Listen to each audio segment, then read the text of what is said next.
Hi friends, welcome back to my channel Keerthi cravings. మీరు నా ఛానల్ని ఫస్ట్ టైం చూస్తున్నట్టయితే సబ్స్క్రైబ్ చేసి పక్కనే ఉన్న బెల్ ఐకాన్ని క్లిక్ చేయండి. గోధుమ పిండితో చాలా ఈజీగా గుల్లగా మైసూర్ పాక్ని ఎలా ప్రిపేర్ చేయాలో చూద్దాం. ముందుగా పాన్ పెట్టుకొని తర్వాత ఒక జల్లెడని తీసుకోవాలి. అందులోకి అరకప్పు శనగపిండిని వేసుకోవాలి. నెక్స్ట్ అరకప్పు గోధుమ పిండిని వేసుకోవాలి. ఈ రెండు కూడా ఈక్వల్ క్వాంటిటీస్లో తీసుకోవాలండి. బాగా జల్లించుకోవాలి. ఇలా జల్లించుకోకపోతే మైసూర్ పాకు గుల్లగా పర్ఫెక్ట్గా రాదు. ఇలా పిండిని రెడీ చేసుకోవాలి. నేను డైరెక్ట్గా ప్యాన్లోనే జల్లించుకున్నానండి. మీరు సపరేట్గా జల్లించుకొని తర్వాత ప్యాన్లో వేసుకోవచ్చు.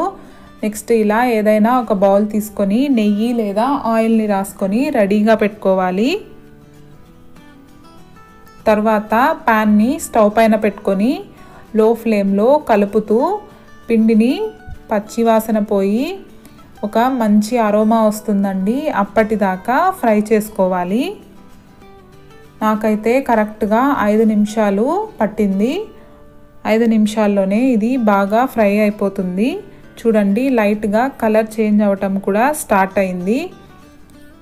ఇలా పిండి మొత్తం ఫ్రై అయ్యాక ఇందులోకి అరకప్పు నెయ్యిని వేస్తున్నాను.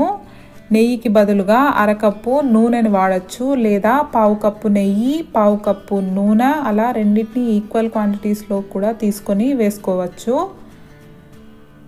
ఇలా పిండినంతా బాగా కలిసేలాగా మిక్స్ చేసుకోవాలి. ఇలా మిక్స్ చేస్తూ లో ఫ్లేమ్లోనే పిండి మిశ్రమాన్ని కాస్త దగ్గర పడే వరకు ఇలా కలుపుతూ వేపుకోవాలి.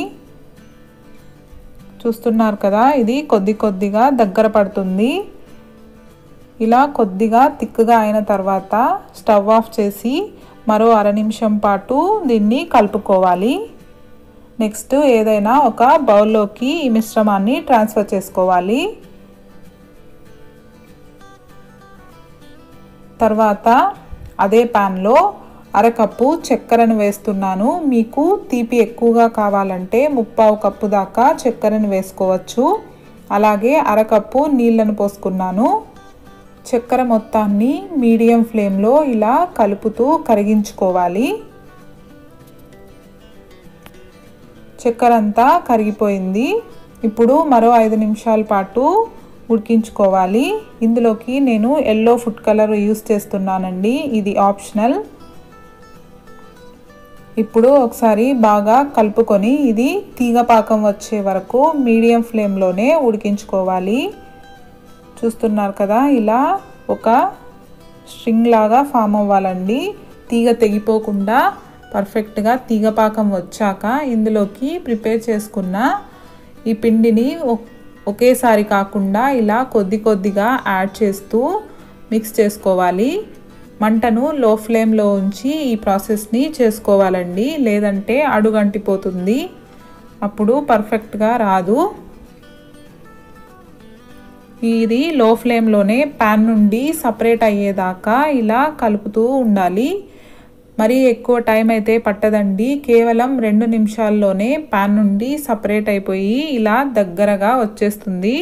చూడండి, పిండి గుల్లగా ఫామ్ అయిపోయింది. ఇలా ప్యాన్ నుండి సపరేట్ అయ్యి నెయ్యి కూడా పక్కకు వచ్చేస్తుంది. చూడండి, ఇప్పుడు దీన్ని గ్రీస్ చేసుకున్న బౌల్లోకి వేసుకొని స్పాటులాతో కానీ ఏదైనా స్పూన్తో కానీ లెవెలప్ చేసుకోవాలి. ఇలా లెవెలప్ చేసుకొని ఒక 5 నిమిషాల పాటు పక్కన ఉంచేయాలి. జస్ట్ 5 నిమిషాల తర్వాత బోర్లా వేస్తే దానికదే ఈజీగా వచ్చేస్తుందండి. చూడండి, మైసూర్ పాకు పర్ఫెక్ట్గా రెడీ అయిపోయింది. ఇప్పుడు కట్ చేసి చూపిస్తాను.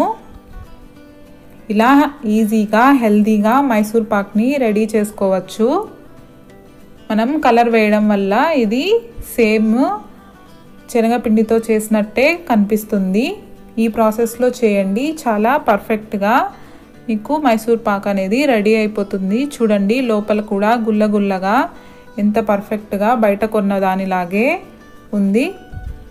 ఇలాంటి మరెన్నో రెసిపీస్ కోసం నా ఛానల్ని లైక్ చేసి షేర్ చేసి సబ్స్క్రైబ్ చేసుకోవటం మాత్రం మర్చిపోకండి. Thank you.